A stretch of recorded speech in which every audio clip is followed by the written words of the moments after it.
আমি আমি রাজি এই বিয়েতে, কিন্তু আমার একটা শর্ত আছে। আর পল্লবী খুব ভালো মেয়ে, বড় মনের মেয়ে, বিশ্বাস না হলে দাদাভাইকে জিজ্ঞাসা কর। হ্যাঁ ঠিক, মেয়েটা অত্যন্ত ভালো, এফিশিয়েন্ট, খুব বুঝদার, আর মেয়েটির সাথে সত্যিও খুব অ্যাটাচড। শুধু অ্যাটাচ না, ও তোর মেয়েকে মন থেকে ভালোবাসে, মায়ের মতো। আমি ওর চোখে ওই ভালোবাসাটা দেখেছি। তোরা তো অভিজ্ঞতার কোনো দামই দিস না।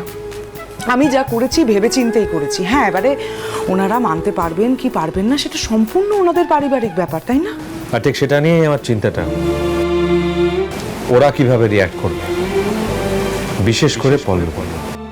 এক minute. First hand second hand অনেক আজে বাজে কথা হয়েছে, এবার সবাই চুপ করো। পল্লবী মা, জীবনটা তোর, তুই নিজে কি চাস তুই বলতো? তুই যা বলবি তাই হবে। মা, আমাদের যেন তুই ভুল বুঝিস না। তোর বয়স হয়েছে তাই আমরা তোর বিয়ে দিয়ে ঘাট থেকে নামাতে চাইছি। ভুল করেও এরকম ভাবনা চিন্তা মাথায় আনিস না মা। আমরা চাই তুই শুধু সুখী হ। দেখ মা, ছেলেটা ভালো, পরিবারটাও ভালো, সেই জন্যই আমি এগোতে চাইছি, নয়তো আমি শুনে না বলে দিতাম। জানি না কেন আমার মন বলছে যে ছেলেটা তোকে ভালো রাখবে, সুখে রাখবে। কোনো তাড়াহুড়ো নেই, তুই শান্ত হয়ে ভেবে চিনতে আমাদেরকে জানা।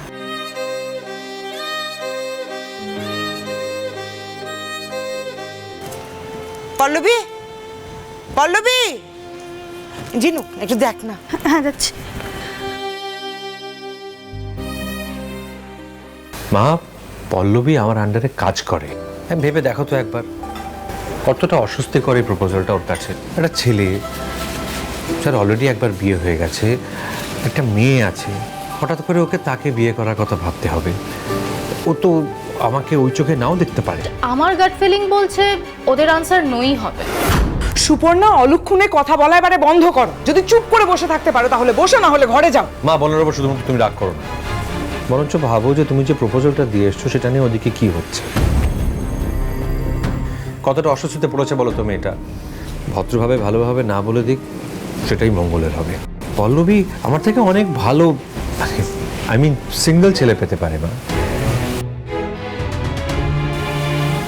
আমাকে বিয়ে করার কোনো কারণ থাকতে পারে না। কেমন?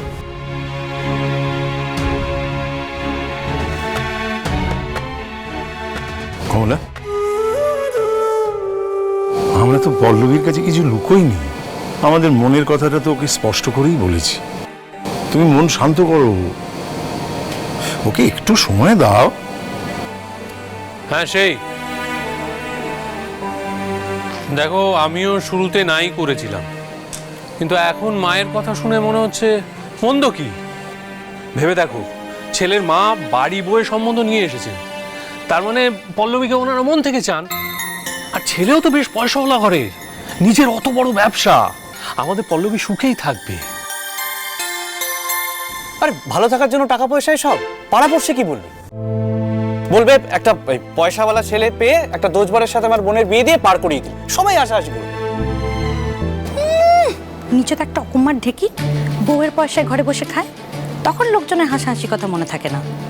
এক ভাই টাকার কথা ভাবছে, এক ভাই পাড়াপড়শির কথা ভাবছে, বোনের কথা কেউ ভাবছে না। খোকা, বৌমা হকলেরে কও মুখ খান বন্ধ রাখতে। অনেকক্ষণ ধইরা শুনতাছি, আমি কিচ্ছু কই নাই। হ্যাঁ মা, আপনি বলুন তো, এই বিয়ে কি ভুল হবে? একেবারেই না। আরে বাবা, ওই পোলাটার নয় আগে একখান বিয়া আসিল, কিন্তু আমাকে পল্লবী, হ্যাঁ তো আইবুড়া, তারই প্রথম বিয়া, তাইলে সমস্যাটা কিসে? হ্যাঁ, আর এমন তো নয় যে ওই প্রথম বউয়ের সঙ্গে অহনো তার কোনো সম্পর্ক আছে। পোলা দেখতে সুন্দর, স্বভাব সুন্দর, শিক্ষিত, মার্জিত, ভালো পরিবার, আর তার চাইতেও বড় কথা আমাগো পল্লবীরে হ্যাঁ সুখে রাখবো। হ্যাঁ রে শানু, তুই যে কইতাছস লোকে হাসাহাসি করবে, তা তুই সুখী সংসার মানে কি বুঝছস? হ্যাঁ, বর বউয়ের ভালোবাসা, একে অপরের বোঝা, কাগজ সম্মান করা, অটুট বিশ্বাস রাখা, এই তো নাকি? একদম ঠিক ঠাম্মি, কিন্তু ঠাম্মি এই কথাটা তো একটু পল্লবীকেও বুঝতে হবে বলো। মানে দিনের শেষে সিদ্ধান্ত তো ওকেই নিতে হবে। তাছাড়া অনেকগুলো সম্বন্ধই তো এলো, কোনোটাই যখন খাপে খাপ হলো না, এবার তো পল্লবীকেই একটু বোঝদার হতে হবে, তাই না বলো?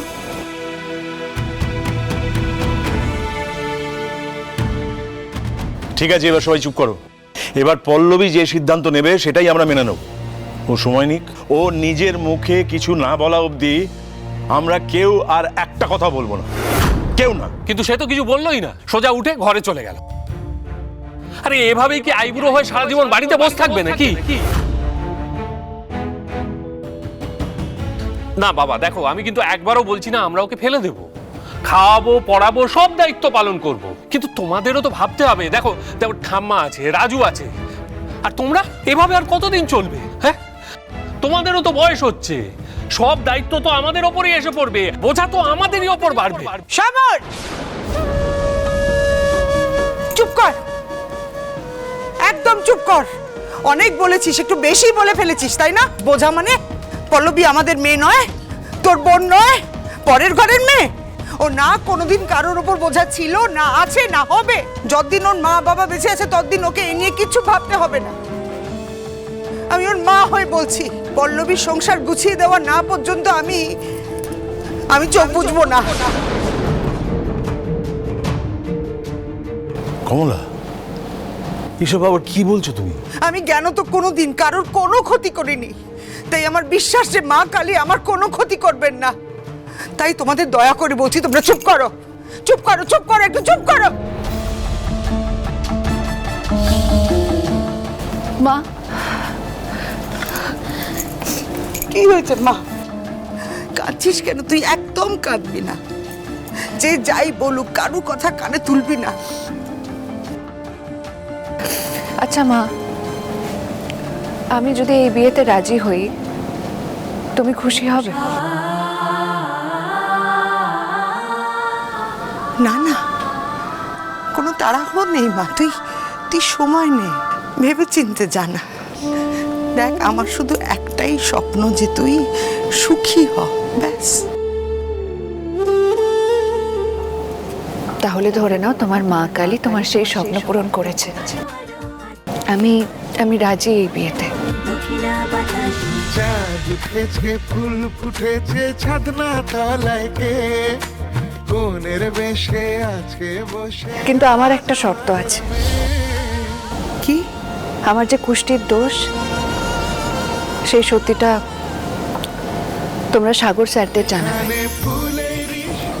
মিথ্যের আশ্রয় নিয়ে আমি কোনো ঘর বাঁধতে চাই না। সব সত্যি জেনেও যদি ওনারা রাজি থাকেন, তাহলে তোমরা কথাই করতে পারো। কমলা নিবাস আমাদের, কমলা নিবাস, কমলা নিবাস আমাদের, কমলা নিবাস।